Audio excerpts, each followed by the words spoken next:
Vous abordez demain votre deuxième match dans ce tournoi contre une équipe que vous avez joué récemment. Comment vous avez préparé ce match? On l'a préparé comme un deuxième match de la compétition.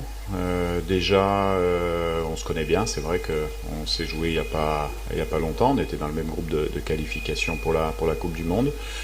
Donc, on a d'abord bien préparé le match du Bénin et on s'est rebasculé de suite sur le match du Sénégal où on est arrivé hier à Tanger. On va faire une séance d'entraînement cet après-midi. On reste concentré pour livrer une bonne prestation pour demain.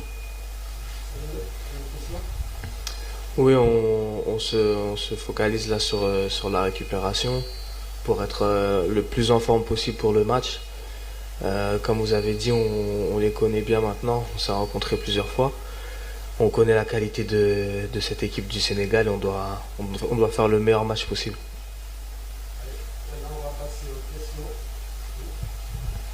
Coach, bonjour, c'est Sorna Fall du groupe des médias, NTV FM. Je suis la coach. Coach, la discipline tactique et défensive sera-t-elle la clé du match contre le Sénégal pour demain? Oui, c'est toujours quand on joue le Sénégal qui est pour moi une des meilleures équipes d'Afrique.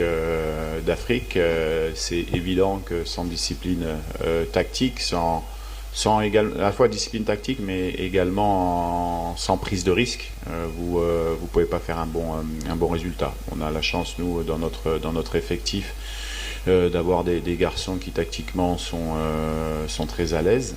Donc ça, c'est une bonne chose. Et puis après, on connaît forcément le Sénégal. Si statistiquement on regarde les 16 derniers matchs en match officiel, qui sont 10 matchs de Coupe du Monde, 6 matchs de la CAN, c'est une équipe qui a marqué 32 buts, qui en a pris 4 seulement, dont 3 contre la RD Congo.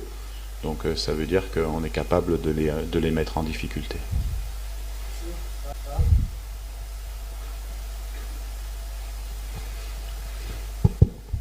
Tizan Dombele, 10e rue télévision de la RDC. Bonjour coach. Bonjour. Coach, par rapport au match de demain, déjà la CELCOM de la CAF a pris des dispositions très sérieuses pour éviter que la presse des deux pays se mette ensemble. Donc comprenez le niveau mental, le niveau de l'enjeu du match. Et au-delà de ça, il y a la 3e délégation de supporters congolais qui ont quitté Kinshasa, qui sont arrivés à Kinshasa.